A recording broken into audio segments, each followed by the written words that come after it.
Intimacy is the way to the future.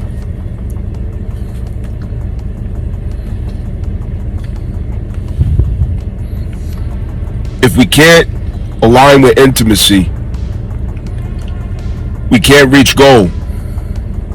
And that is creating through authenticity. It's something that has to be nurtured in your intention. The transfer of estate from Pisces into Aries.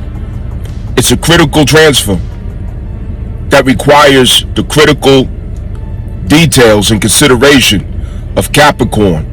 Capricorn stellium is that preparation of intention to consider and include all of these factors. What's the long-term goal? What's the long-term aim? What's the sober considerations overall when it comes to relationships and connections that we're having? Is it just about fleeting romance, impulse, instant gratification, going on emotional highs all the way up only to slam yourself down? Delusions. Not considering what could get you later. Are we thinking about the consequences first? All of this goes with accountability. If I'm going to exercise and utilize freedom, I have to take into consideration accountability. What is the responsibility to the freedom that I have? Otherwise, it only manifests entrapment. Entrapment. Shit that you regret and shit that you're suffering because you didn't consider these things. It's slow motion. Slow motion. It's slow motion. An old man once told me, and I became that old man, going slow is going fast. I didn't understand that as a youth, but now I do. Going slow is going fast.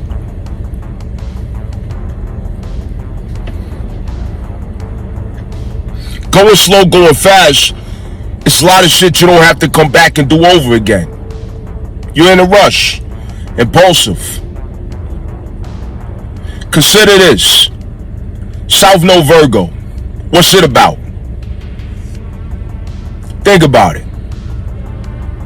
Releasing the urge to control everything. The rigid nature. The expectations of perfection in yourself and perfection in others. It's not realistic. Once again, this comes back to what's in the way of us reaching authenticity.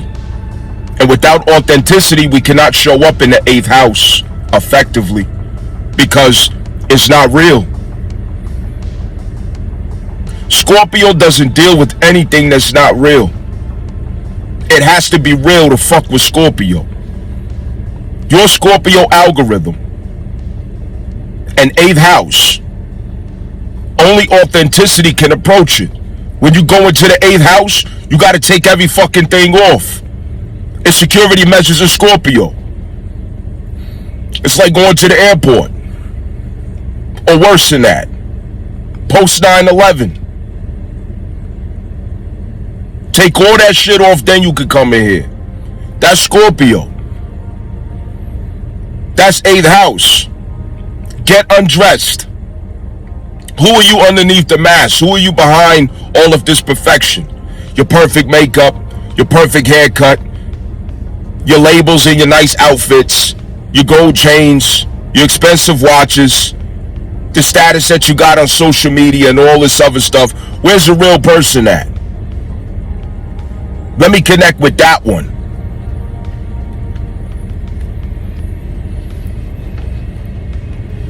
The real person comes with imperfections, inconsistencies, even contradictions. The real person even comes with hypocrisy, no matter how sincere you are. The real person is all fucked up in her life, somewhere. The real person has much that they might feel ashamed of, embarrassed, intimidated, vulnerable. We like to hide a lot of things There's a lot of things that we like to pretend about. There's a lot of things that we like to hide. Eighth house is not a place where that's supposed to happen. It's the house of secrets. This is what makes life meaningful. The eighth house makes life meaningful. Capricorn is a sobering effect when it's in illumination. It's a grounding effect when it's in illumination. It reintroduces maturity into the equation when it's in illumination. Realistic goals and strategies and measures. Not wasting your time and seeing everything as an investment. And through the trine of Earth, which is favorable to Taurus, it's to cultivate value, not feel entitled to it. But all channels through intimacy. Scorpio, the eighth house. Why? It's the eighth house that regenerates the first house. You, the person.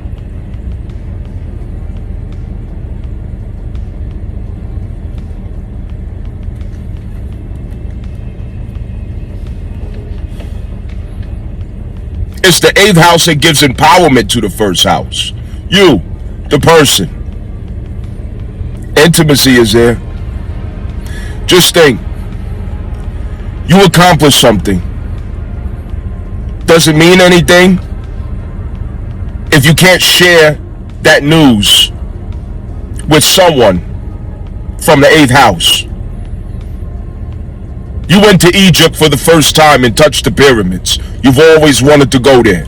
Does it mean anything if you can't share it with somebody that you love, somebody you trust, someone you share the eighth house with?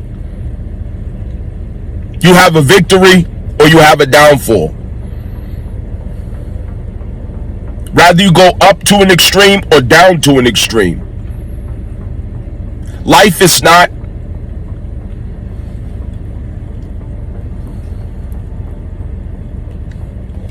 connected to power without intimacy. And when I say connected to power, you don't feel it as something that expresses what it means to live. It's not the money. It's not status. It's not all kinds of experiences and shit that you could buy, like feminists today are teaching you. Oh, I like to travel. I'm a boss, babe. I achieved this, I achieved that. I consumed and swiped the card and I bought this and I purchased that. All that shit don't mean nothing if you don't have intimacy in your life. And fucking a bunch of people is not intimacy. Having a bunch of sexual partners is not intimacy. Promiscuity is not intimacy. Fornicating is not intimacy. Serial dating is not intimacy. You're checking your DMs and everybody checking for you. Nigga, that's not fucking intimacy. When we go get this to our fucking head, who are you invested with? Who are you focused with? Who are you channeling with? Dreaming with? Where has trust been established through vulnerability and integrity? Otherwise, it all means nothing. It's futile. It's fucking sport. We can't have happiness without it. You can't have happiness without intimacy. No, you can't. It takes relationships to experience yourself. It takes relationships to know yourself. It takes relationships to understand yourself. It takes relationships to grow, to access wisdom, empowerment, understanding, compassion, all of these things that makes life worth living. Cancer. The polarity of Capricorn. Where in Capricorn, we can make the mistake and shadow of assuming that happiness is in what we can conquer, who we can compete with, how fast we can run to the top of the mountain and claim an achievement, a status, something to compete by. The Machiavellian mind state.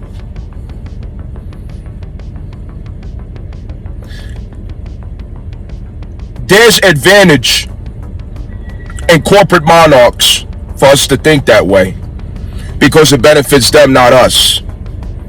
Because what we do is we deteriorate, we destroy, we dissolve, we disrespect and dishonor everything that makes life valuable, everything that makes life beautiful. And that's always going to come back to Cancer. That's where real security is at.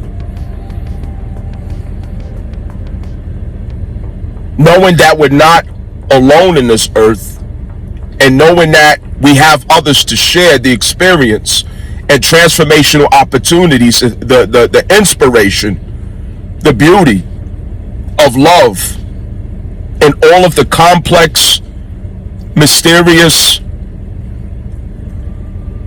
and abstract ways that it has of teaching us, enlightening us.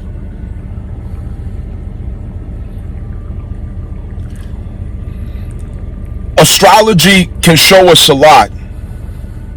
It can reveal a lot.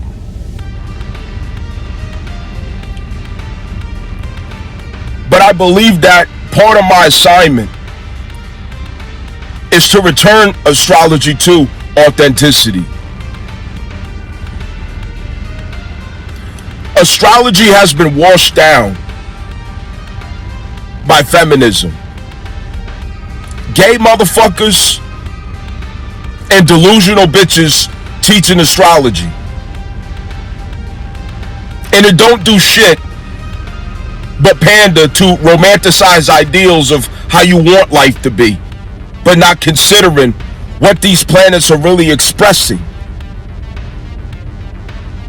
how it relates to you in your soul's evolution, and how it should be applied to your life. We miss many opportunities because we can't brave looking in the mirror, and we can't brave dealing with truth and aligning with it. The point of disillusionment. We can't brave it. And because of that, we really can't claim true empowerment. Truth has a sting to it. It's a little offensive. It is. But it's the access to love. It's also the means to freedom. It's the means to liberation,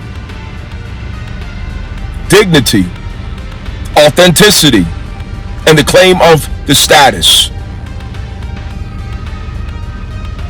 Aries Saturn transit, supported by Aries Neptune transit.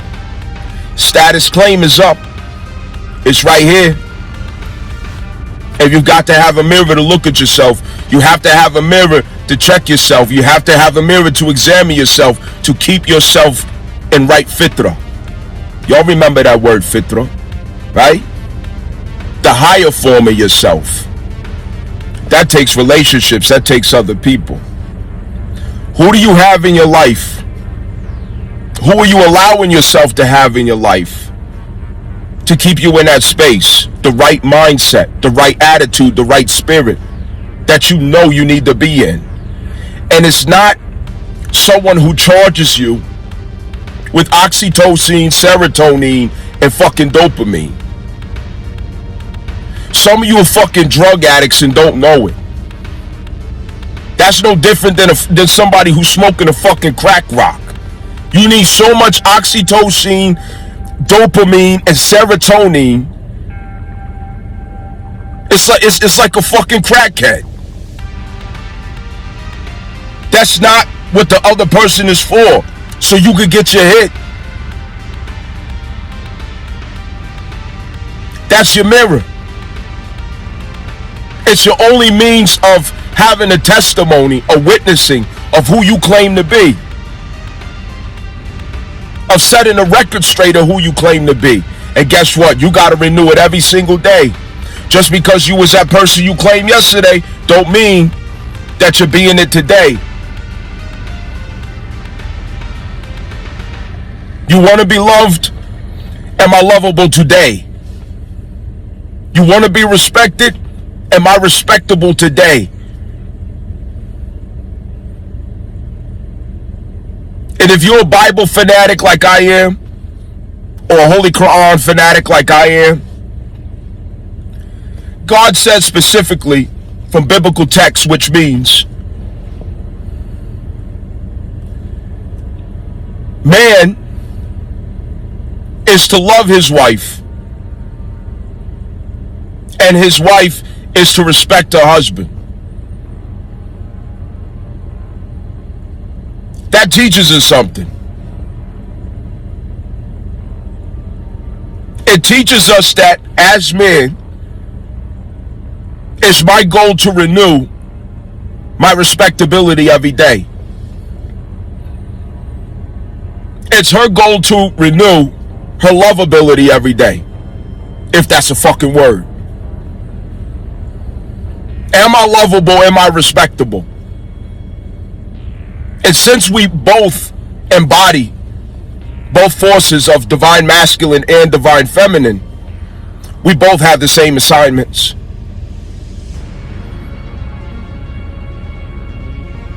Somebody wants to be able to trust you in the 8th house. Someone wants to know that the secrets are safe with you in the 8th house. That the dreams are safe with you in the 8th house.